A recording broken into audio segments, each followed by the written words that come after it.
We're here at the Art Institute of Chicago looking at a series of Impressionist artworks by Claude Monet. These paintings are some of 6 held here, out of around 30 that Monet created, part of his collection called Haystacks. These were started near the middle of the Impressionistic movement, and Monet is really the one who sparked the name Impressionism. By the 1890s, when he began to paint this series, he had really began to iron out his style. Now the subjects of these paintings are all towering haystacks that would have littered the front yard of Monet's house.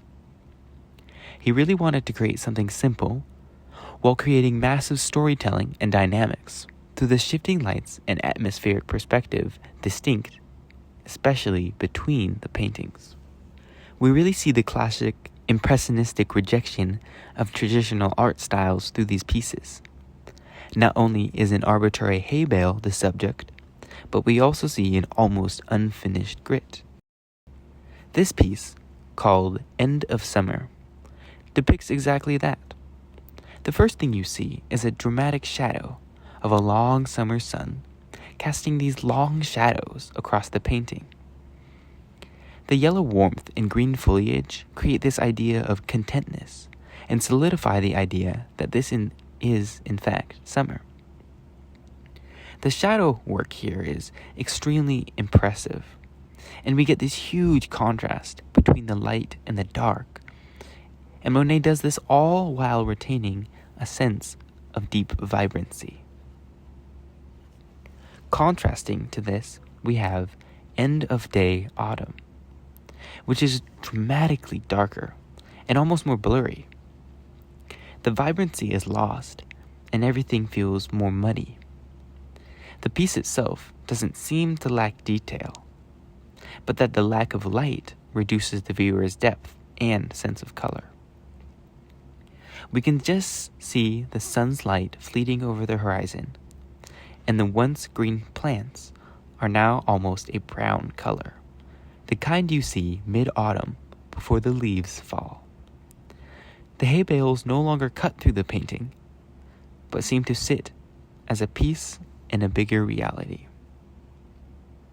Finally, we're taking a look at Sunset Snow Effect, which really leans into a warm and cozy winter experience, while still creating a deep, vast, frozen wasteland.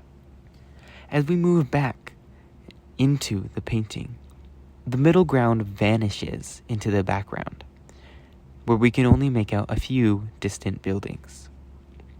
The snow whirls around the 2 hay bales, which seem to be the only solid objects we can hold on to. There is a dramatic use of color, and we see the vibrant reds and oranges pour out of the sky onto the landscape below. All of these pieces are rough and gritty and transmit more emotion and experience than trying to portray reality. The use of color and texture is extremely prominent in all of the pieces in this collection. Monet worked up quite a few layers to get the final result, stacking paint and color and texture. We can see these strong brush strokes and often misshapen blobs, which all add to the atmosphere. And I think that's one of the most powerful things about these pieces. It's the atmosphere that Monet is able to create. You can know what it feels like more than it looks like to be there. And these seemingly insignificant haystacks become regal beings centered in a swirling, ever-changing atmosphere. And this marks another thing that I love. Because he made multiple of these, we can see how much the environment changes the way the viewer interacts with the painting itself.